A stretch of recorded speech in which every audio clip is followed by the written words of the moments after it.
PDP leader Mehbooba Mufti के बेटे इल्तिजा मुफ्ती ने दरगाह हजरत बल में मीडिया से बात करते हुए कहा कि अगर इंतजामिया कहती है कि हालात ठीक हैं, फिर आज मीरवाइज को क्यों नजरबंद किया गया और जामा मस्जिद को बंद रखा।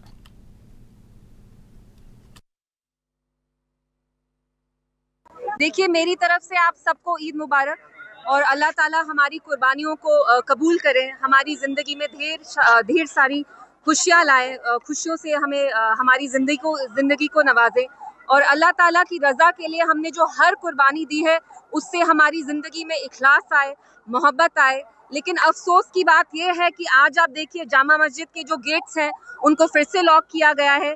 मीरवाइज साहब को आज फिर से हाउस अरेस्ट किया है। तो मैं पूछना चाहती हूँ यहाँ जो एनसी सरकार है, एलजी साहब है, कि आप यहाँ जब क्लेम करते हैं that everything is normal, why is he still being placed under house arrest as India's only Muslim majority state, largest Muslim majority state, we Kashmiris have the right to worship. आप हमसे इबादत का हक क्यों छीन रहे हैं?